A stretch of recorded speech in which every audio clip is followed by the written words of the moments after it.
안녕하세요. 돈 파는 가게 대표 사원 김강주입니다. 설날 연휴는 잘 지냈나요? 우리나라는 며칠 쉬었지만 세계는 여전히 시끌벅적한 한 주를 보냈습니다. 그렇다면 지난 한 주 동안 국내외 경제 및 투자 시장에는 어떤 일들이 일어났을까요? 관련된 뉴스를 정리해드리는 주간 뉴스 브리핑 2월 첫째 주와 둘째 주를 몰아서 나누어 보겠습니다. 5가지 주제를 가져왔는데요. 첫 번째는 부채 문제입니다. 보통 세계 경제에 폭망한다 위기론의 근거가 가장 핵심적인 이유가 세계 부채입니다. 물론 부채 많이 증가했죠. 특히나 그 가운데 우리 한국은 세계 최고 수준이라고 해도 뭐 지나치지 않을 정도죠. 마찬가지로 한국 경제 위기, 폭망 또 이 근거가 되는 것이 가계 부채이기도 합니다. 물론 관리 문제이겠죠. 그렇다면 한국의 가계부채 어떻게 관리되고 있을까? 세계 부채와 연관시켜서 한번 살펴보겠습니다. 두 번째는 지난 1월 한 달 동안 외국인이 한국 주식을 압도적으로 많이 샀습니다. 주요 신흥국보다 훨씬 많이 샀는데요. 심지어 2000년 이후 한 달 월간 단위로 외국인의 순매수가 가장 많았던 달이기도 합니다. 그 이유는 무엇이고 앞으로는 또 어떻게 될까 한번 짚어보겠습니다. 세 번째는 8억 오르고 3억 내렸다. 이게 무슨 말입니까? 아파트 가격, 집값 계속 내리고 있다. 우리가 다 알고 있는데 고작 3억 내렸다. 그동안 오른 것은 8억이었는데 이런 기사가 있습니다. 자, 이 기사에서 우리가 엿볼 수 있는 것이 최근 또 청와대 이런 이야기 했죠. 아직도 서민에게는 부담스러운 집값이다. 계속 내리기를 바란다는 건데 그렇다면 과연 정부에서 이 아파트 가격을 목표로 하는 가격대는 얼마일까? 자, 이것을 조금 생각해 본다면 앞으로의 아파트 하락세 언제까지 지속될까 추정해 볼 수 있지 않을까 생각이 듭니다. 네 번째는 뭐 가장 최근에 들어온 소식들 정리해 보면 미국과 중국의 무역 분쟁 아직도 건진 것이 없다. 특히 미국과 중국의 정상회담을 하기로 거의 예정되어 있었는데 취소되었다. 뭐 등등의 당초 기대와는 다른 걱정스러운 뉴스들이 계속 나옵니다. 가장 최근에. 그렇다면 앞으로는 어떻게 될까? 이 세계 경제 투자 시장에 당장에 큰 영향을 미치고 있죠. 함께 또 짚어보도록 하고요. 마지막으로는 우리 이제 생활 관련된 뉴스를 가져왔습니다. 16일부터 4월 16일부터 택시 요금이 오릅니다. 자, 오르는데 오르게 되면 누가 이익일까요? 물론 손님들은 더 많은 돈을 비용을 지불해야 되니까 이익될 것은 없고 택시기사가 이익될까요? 그래서 제주 부리는 사람은 택시기사와 손님, 챙기는 쪽은 누구일까? 함께 또 짚어보도록 하겠습니다. 자, 이렇게 2월 첫째 주와 둘째 주를 몰아서 진행하는 주간 뉴스 브리핑 지금부터 시작합니다.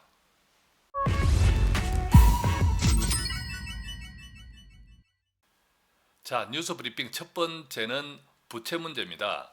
세계 최고의 가계부채, 우리나라는 말할 것도 없고 지난 10여 년 동안 전 세계 부채는 총량에서 많이 증가했습니다. 그런데 이 부채 문제를 주요 원인으로 해서 우리나라뿐만 아니라 세계 경제 위기 폭락으로 이제 계속 이야기들이 많은데 소득 또 자산 가치가 증가하면 부채가 증가하는 것은 당연한 현상입니다. 문제는 이제 관리할 수 있는 부채냐 하기 힘든 부채냐 이제 이런 차이가 있는 거죠. 전 세계 이제 주요국의 부채 문제를 개괄적으로 조금 이제 짚어보면 이렇습니다. 미국은 총부채, 뭐 미국은 엄청나게 달러를 많이 발행했기 때문에 지난 10여 년 동안 당연히 자산 가치, 부동산도 많이 올랐고 또 이제 전체적인 총부채도 많이 올랐습니다. 그런데 미국엔 총부채는 증가했는데 가계부채는 오히려 낮습니다. 왜 그럴까요? 서브프라임 10년 전 이 글로벌 금융 위기가 미국의 주택담보대출에서 터졌기 때문에 그 이후 뭐 극단적으로 이야기하면 미국이 가계 이렇게 주택담보대출을 거의 안 했다라고 생각하시면 됩니다. 반면 이제 한국은 이 가계부채의 주범 중에 하나인 뭐죠? 담보대출을 엄청 우리는 많이 했죠. 한국은 이제 그런 차이가 있었고 또 일본도 보면 일본은 뭐 수십 년 동안 정부 부채가 세계에서 뭐 가장 높은 축에 속하는 나라이기도 합니다. 뭐 그렇지만 이 부채 때문에 물론 일본의 과거 잃어버린 20년 경제 침체, 경기 침체에도 그런 일본의 부채 문제, 정부 부채가 영향은 주었지만 그것이 결정적인 이유는 아니었고요.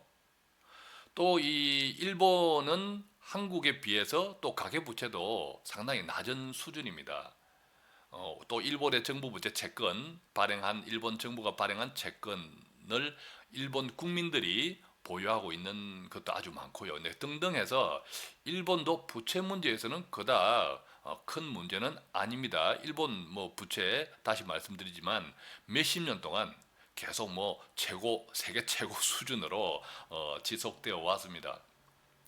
중국을 많이 걱정하죠. 중국은 특히 이제 가계부채 증가 속도도 빠르고 부채도 많습니다. 그런데 이런 중국을 비롯한 주요 신흥국들, 우리나라 신흥국들의 부채는 많이 증가했지만 아직도 선진국들보다는 낮은 수준입니다. 물론 이제 중국 부채가 터지면 이거 뭐 가장 치명타는 우리나라이겠고 또 미국도 못지 않습니다. 왜 우리가 연초에 애플의 실적 악화 그 발표 때문에 애플의 주가, 미국 애플의 주가가 폭락했는데 그 원인이 뭐였죠? 중국에서 장사를 덜 했다. 뭐 이 원인이듯이 이 중국은 세계 경제의 거의 뭐 용광로와 같습니다. 그래서 중국이 부채 문제로 만약 힘들어진다면 아마 지금의 미국과 중국의 무역 분쟁 그보다 훨씬 또한 지난 10년 전의 글로벌 금융 위기보다 그보다 훨씬 더 큰 효과가 있겠죠. 파급력이 있겠죠. 따라서 아무도 중국의 파멸을 원치는 않습니다. 이렇게 잘 관리해야 되는데 이번에 이제 미국과 중국의 무역 전쟁 역시도 어느 정도 서로 파국을 원치 않는 이유가 바로 중국의 이 부채 문제, 이 내관을 건드리지 말아야겠다라는 그런 이제 속셈들도 다 들어가 있는 거죠. 이 부채 문제는요, 다음에 제가 따로 별도로 해서 방송을 해드리겠습니다. 그러니까 이 돈 파는 가게 계속 채널 구독, 그죠? 고정해야 되는 이유이기도 합니다. 자, 우리나라에 그렇다면 당장 뭐 우리나라가 다급하니까 가계 부채 어떻게 관리되고 있을까 한번 이렇게 짚어보면요. 한마디로 이야기하면 잘 되고 있습니다. 아직까지는 잘 되고 있는데 우선은 가계 대출 이렇게 대출 규모가 떨어지는 것이 중요하겠죠. 지난 1월 달에 보면 특히 제2금융권에서 가계 대출 증가 폭이 2.9%였다고 합니다. 1월 한 달 동안 2.9%. 이 가계대출의 이금융권에서 2.9%라고 하는데 이 2.9%는 12월 달에는 무려 6.7%였다고 하네요. 가계대출 증가율이 6.7%였는데 이것이 1월 달에 2.9% 떨어졌으니 거의 뭐 2분의 1 이상으로 가계대출 증가폭이 떨어진 거죠. 자, 이 이유는 왜 그랬을까 살펴보니까 그동안 1금융권에만 적용되던 뭐 DSR, 부채총, 뭐 이렇게 한도 이런 등등이 2금융권에도 본격적으로 적용되기 시작하면서 대출 증가율이 이제 큰 폭으로 떨어졌다. 아마 이것은 이제 금융감독원이 2015년 이후로 같은 통계를 작성한 이후 증가율이 가장 크게 떨어졌던 것이 바로 지난 1월이었다고 합니다. 자, 그렇다면 이 가계대출만 떨어졌을까요? 뭐 올해도 DSR 이런 총량 제한이 이 금융권에 이제 더 많이 적용되기 시작하니까 올해도 가계대출 증가 측면에서는 훨씬 폭이 줄어들겠다. 뭐 이런 예상들을 하고요. 또 이제 부동산도 얼어붙었다. 거래가 잘 안 되고 하다 보니까 아무래도 대출 받는 일도 줄어들겠죠.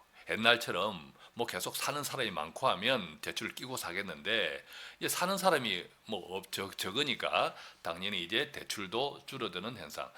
뿐만 아니라 이 개인 신용 대출 역시도 총량 즉 잔고 자체가 줄어들고 있습니다. 12월뿐만 아니라 1월 두 달 연속으로 개인 신용 대출 잔액도 이제 줄어들고 있다고 하는데, 자, 그렇다면 우리가 당장 이제 투자 측면에서 보면 은행주, 금융, 은행주 종목, 주식 관심을 가지고 계신 분들은 이 은행들은 가계부채가 많아질수록, 즉 급증할수록 은행의 수익은 도움이 됩니다. 그렇죠? 아무래도 은행은 대출 장사이기 때문에. 근데 은행이 이제 가계대출이 큰 폭으로 이제 줄어들기, 증가율이 떨어지기 시작하면 반대로 은행의 순이익이 그만큼 또 나쁜 영향을 주겠죠. 그래서 계속 이제 이런 추세가 계속 지속된다고 보면 은행주 조금 조심하셔야겠고, 다만 이런 가계부채 관련된 또 부채 잔고 이런 여러 가지 부분을 잘 관리하고 있는, 선제적으로 관리하고 있는 은행들도 있습니다. 그런 은행들 중심으로 조금 이제 뭐 투자를 한다면 살펴봐야겠지만, 뭐 그것들을 뭐 이렇게 세세하게 살펴보기보다는 은행주 전체적으로 그닥 좋은 시즌은 아니다, 이제 그렇게 이해하면 좋을 듯합니다. 자, 두 번째는 외국인이 지난 한 달 1월 주요 신흥국 중 한국 주식을 가장 많이 샀다고 합니다. 거의 뭐 썰어 담았다고 하는 수준이라고 하는데, 예를 들면 1월 25일까지, 올해 1월 25일까지 한국 증시에서 약 24억 달러를 거의 이제 순매수했다고 합니다. 24억. 자, 24억 달러를 순매수했는데 압도적으로 많습니다. 왜 압도적으로 많냐 하면 2등이 대만이거든요. 2등이 대만인데, 대만이 뭐 15억 정도예요. 대만이 15억 정도. 순매수가, 외국인이 대만 주식을 15억 정도 순매수했는데 한국 주식을 24억 정도 순매수했으니까 거의 뭐 1, 2등 차이가 2배 가깝게 되지요. 그만큼 한국 주식을 썰어 담았다. 뭐 인도 관련 한번 보고, 인도에서 외국인은 5억 정도를 샀습니다. 인도에서 5억 정도 샀으니까 인도에 비교하면 한국은 뭐 5배 이상 외국인이 이제 순매수를 했다. 또 이런 외국인의 순매수 규모는 거의 뭐 2016년 7월 이후 30개월 만에 최대다, 이제 이렇게 이야기를 합니다. 또 이를 한 달간 월간 단위로 보면 거의 뭐 2000년 이후 최고치다, 뭐 이렇게도 이야기를 합니다. 자, 이 원인들은 결국 이제 미중 무역 전쟁이 화해 국면에 들어섰다. 이제 미중 무역 전쟁 때문에 가장 타격을 입었던 신흥국이 바로 한국과 대만이었다는 거죠. 가장 이제 타격을 입었다는 나라가 한국의 대만, 그 중에서도 이제 한국이었기 때문에 미중 무역 전쟁이 화해 국면에 들면서 당장 이제 수혜를 보게 된 나라가 한국이다. 뭐 이렇게 좀 이해할 수 있겠습니다. 그런데 이제 한국 주식을 썰어 담으면서 주로 요즘 뭐 삼피스라는 말이 나옵니다. 이 삼피스가 뭐냐면 삼성전자 플러스 코스피에서 삼스피라고 표현될 정도로 굉장히 삼성전자의 쏠림 현상이 많았습니다. 이 삼성전자의 외국인 지분율이 최근 56.7%, 이 삼성전자의 외국인 지분율이 56.7%라고 하는데, 이 56.7% 삼성전자 외국인 지분율은 지난 2001년 이후 최고치였다고 합니다. 제가 잘못 말씀드렸네요. 아까 이제 이를 한 달간 외국인 순매수가 2000년대 이후 최고치가 아니라 그것은 아까 2016년 이후 최고치였고, 삼성전자에 대한 외국인 지분율이 2001년 이후 지금 현재가 가장 최고치라고 합니다. 그만큼 삼성전자를 지난 1월 동안 집중적으로 샀다. 이 이야기는 어떤 이야기입니까? 삼성전자는 이제 반도체죠. 이 반도체가 계속 이제 지난해만 하더라도 경기가 계속 좋지 않다라는 것 때문에 특히 삼성전자 주식이 많이 타격을 입었는데 이제 올해 들어서는 삼성전자 특히 반도체 시장 오히려 회복 국면의 기대가 커지면서 외국인이 삼성전자 주식을 집중적으로 매수를 했다고 합니다. 지난 한 달 동안 보면 삼성전자만 거의 17% 정도 올랐습니다. 17% 정도. 또 이 삼성전자가 거의 뭐 3만 5천 원 뭐 수준까지 떨어졌는데 그 이제 저점에 비하면 무려 23% 정도 올랐다. 많이 올랐죠. 삼성전자가 굉장히 큰 대형주인데 대형주가 이 정도 올랐다는 것은 엄청 오른 겁니다. 그죠? 우리가 이제 뭐 펀드에 관심을 가지시는 분들은 일반적으로 이제 패시브 펀드와 액티브 펀드가 있습니다. 이 패시브 펀드는 조금 액티브에 비해서 좀 보수적인 펀드고, 액티브는 반대로 이야기하면 또 패시브에 비해서는 좀 공격적인 펀드죠. 그래서 이 액티브는 주로 종목 중심으로 담아가고, 패시브는 보수적인 펀드이기 때문에 주로 지수 중심입니다. 그래서 이 패시브 이 지수 중심을 할 때 아무래도 어느 나라든 그 시장의 주도주를 많이 담죠. 한국에는 이 패시브 펀드에서 아무래도 삼성전자 비중이 아주 높습니다. 그래서 이제 펀드에 관심을 가진다면 뭐 ETF 괜찮습니다. 주로 이제 패시브 패시브 이제 상장 지수 펀드 이런 쪽도 ETF가 괜찮고요. 또 이제 구체적인 이제 펀드에 관심을 가진다면 주로 대형주들이 많이 담겨 있는 성장주 펀드 이런 쪽에 관심을 가지면 좋겠다 이런 생각도 듭니다. 그렇지만 이제 지난 1월 한 달 동안 이렇게 많이 올랐죠. 많이 올랐기 때문에 2월 한 달은 조금 이제 조정기를 거칠 수 있다. 뭐 이렇게 좀 생각을 해볼 수 있겠고 2월 한 달간 이제 조정기가 올 수 있다라고 하면 우리가 손바뀜 나름대로 이 시기에 포트폴리오를 조금 이제 전략적으로 다시 배치하는 다시 구성하는 그런 기회로도 삼을 수 있겠습니다. 또 이 외국인의 한국 주식을 압도적으로 쓸어 담은 이유 중에 그림자처럼 영향을 주는 것이 한국의 외환 보유액이 거의 뭐 또 사상 최대입니다.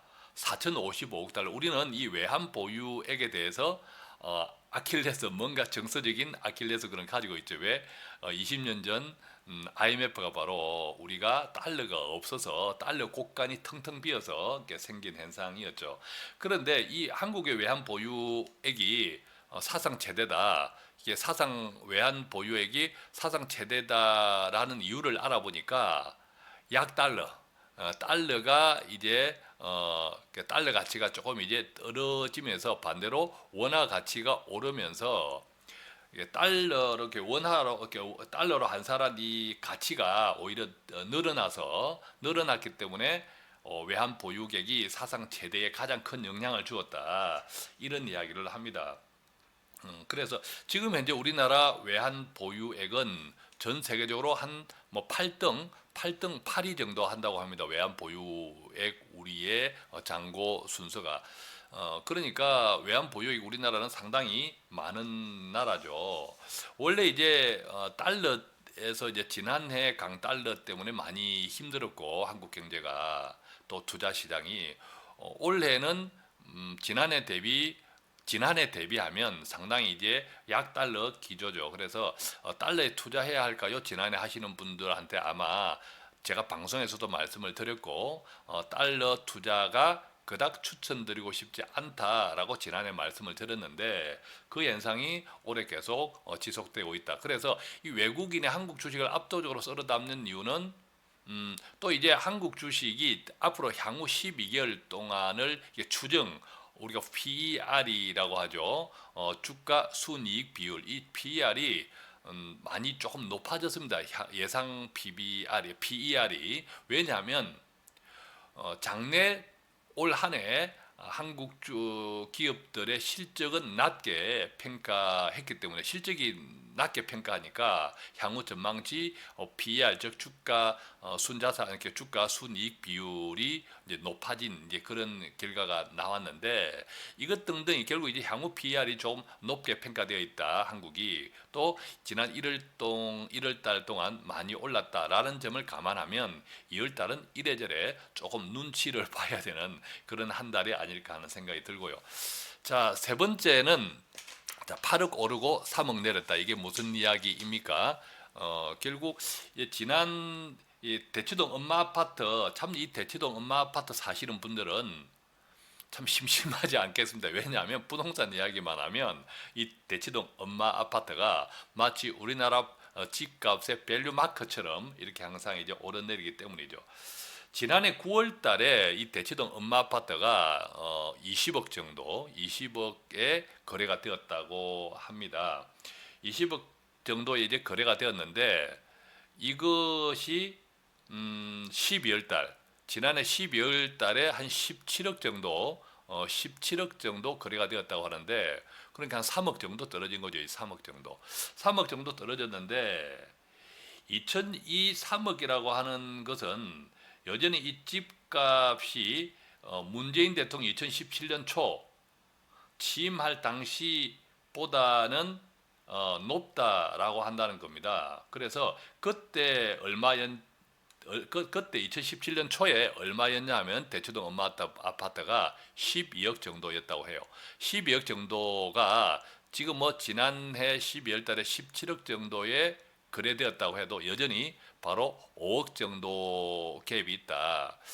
정부가 목표로 하는 금액이 바로 문재인 대통령 취임 초 수준의 가격이라고 합니다. 그렇다면 지금 수준보다 훨씬 많이 떨어지기를 기대하고 있다. 뭐 이렇게 이제 생각하겠죠.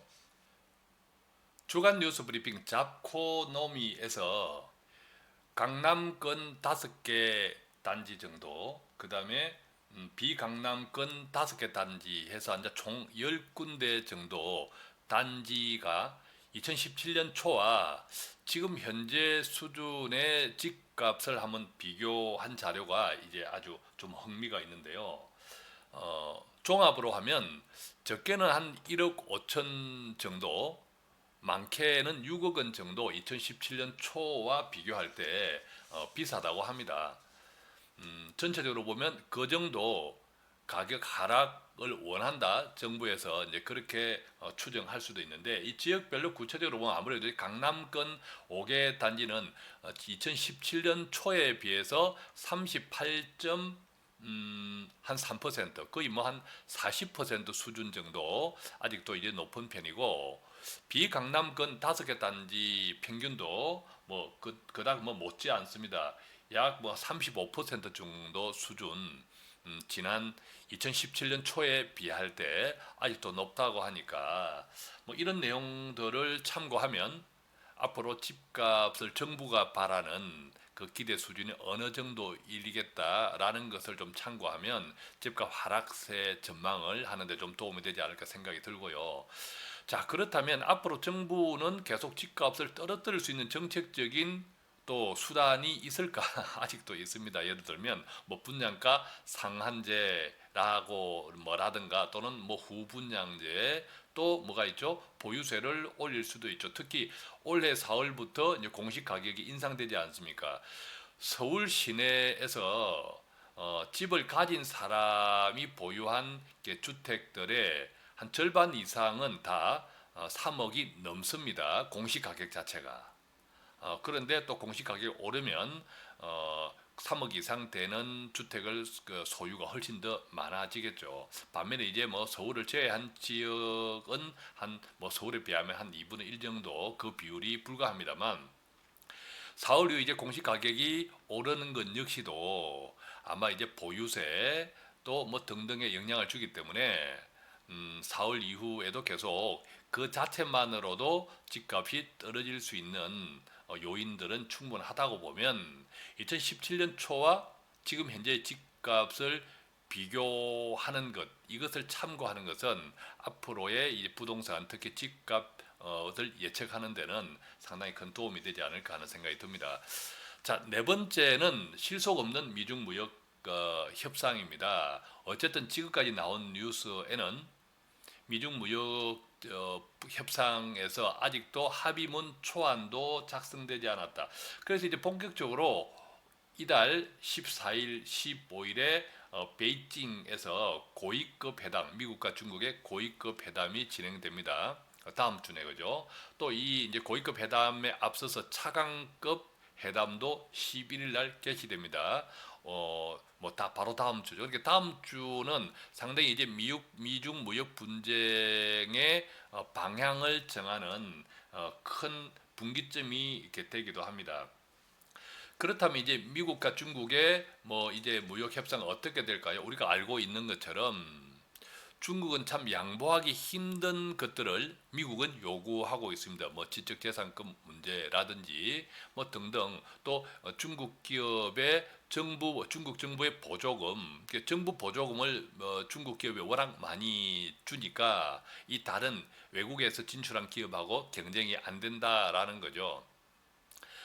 중국 정부 사실 이제 중국의 어지간한 기업들은 거의 다 국영 기업들이라고 생각해도 무방할 정도로 정부 보조들이 많고 또 정부 공산당이 가지고 있는 지분율이 많습니다. 자, 그렇기 때문에 뭐 당장에 이 미국 기업들 미국이 그 정부 보조금을 뭐 크게 낮춰라 잘 안 먹힐 수밖에 없는 거죠. 당장 이제 우리가 중국의 부채 문제, 중국 경제는 지금 부양을 계속 해야 되는 측면이고 기업 부채도 굉장히 많기 때문에 이 미국의 요구를 들어주는 순간 자칫하면 중국 경제가 또 크게 이제 흔들릴 수 있기 때문이죠.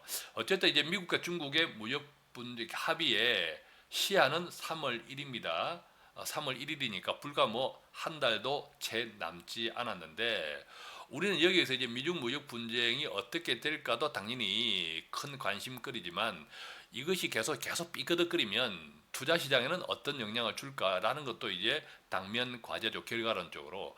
그런데 이 미중 무역 분쟁은 지난해 상당 부분 지금도 변수가 아니라 시장에 항상 상존해 있는 우리가 이게 상수라 그러죠. 상수입니다. 상수기 때문에 설령 미중 무역 분쟁이 뭐 좀 껄끄럽게 진행되고 극단적으로 3월 1일까지 의미 있는 타결이 되지 않는다 하더라도 물론 투자 시장의 영향은 지금보다 또 밀리겠지만 지난해 수준까지는 아니다. 왜냐하면 이미 반영이 돼 있기 때문에 그렇다라고 이해하시면 되고 그러나 이제 뭐 중국의 시진핑도 마찬가지이지만 미국의 트럼프 역시도 내년 대선을 앞두고 있고 미국의 경제계에서 큰 목소리를 내고 있습니다. 빨리 미국과 중국의 무역 분쟁이 좀 가시적인 성과를 내다오. 당장 이제 미국 기업들도 급하거든요. 자, 이런 현실 앞에서 어느 정도 선까지는 타결점이 나오지 않을까 뭐 그런 기대가 또한 현실적이기도 합니다. 그래서 이 미중 무역 분쟁은 이미 투자 시장에 상수가 되어 있다. 설령 뭐 삐끄덕거린다 하더라도 지수 하강에 영향은 주겠지만 지난해만큼의 영향은 아니다. 제한적이다. 뭐 이렇게 좀 이해해 보면 좋겠습니다. 마지막으로는요. 택시비 인상입니다. 뭐 간단히 이 부분은 말씀드립니다만 해마다 그 택시 가격, 택시 비용이 인상이 될 때 항상 나오는 서비스 개선.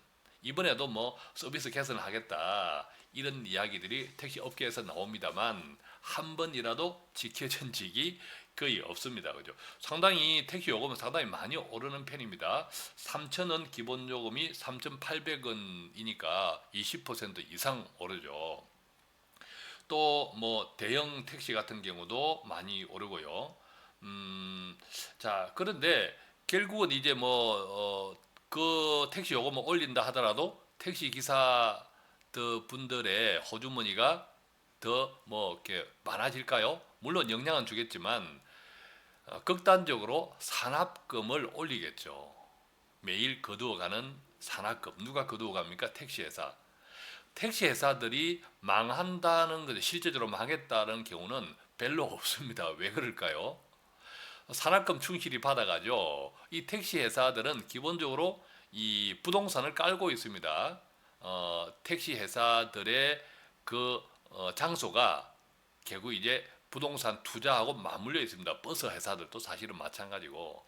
그래서 길게 장기적으로 가면 갈수록 택시 회사, 이 운수 회사들은 자산 가격, 자산 가치가 상승하기 때문에 이렇게 택시 요금 인상하면 산학금 챙기고 인상해서 또 자신들이 가지고 있는 자산 가격 계속 올라가기 때문에 결국은 재주 부리는 사람은 택시기사, 손님, 챙기는 쪽은 택시 회사다. 그래서 궁극적으로 이 택시 업계의 구조조정은 택시 회사의 구조조정이다. 이 산학금 제도를 제대로 이제 개선하지 못하면 여전히 택시 기사와 우리 고객들, 손님들은 제주만 뿌릴 수밖에 없다. 이 점을 꼭 정부가 알고 있으니까 모른 채 하는 것이 아니라 알고 있는데 모른 채 하고 있죠. 알고 있는 정부가 가까운 시일 내에 꼭 문제 해결을 하면 좋겠다. 자, 이런 기대를 조금 가져봅니다. 자, 이렇게 해서 지난 2월 첫째 주와 둘째 주를 묶어서 진행한 뉴스 브리핑 좀 도움이 되셨는지 모르겠습니다. 이 방송 들으시고 혹시 궁금한 분들은 뭐 늘 말씀드리지만 카카오톡 플러스 친구 돈 파는 가게 들어오셔서 1대1 채팅 또는 뭐 귀찮으시면 전화 02-536-0153으로 전화해 주셔도 되고요. 앞으로는 계속 뭐 뉴스 브리핑은 주간으로 계속 진행합니다만 아까 말씀드렸던 부채 문제 또 중국과 미국의 이 패권 전쟁 좀 궁금하지 않습니까? 이런 내용들을 계속 조금 이제 정리해서 방송을 해드릴 예정입니다. 그러니까 돈 파는 가게 구독 꾹 또 채널 고정해 주시고 공유도 가까운 분들에게 해주시면 저희도 더욱 힘내어서 열심히 진행해 보겠습니다. 고맙습니다.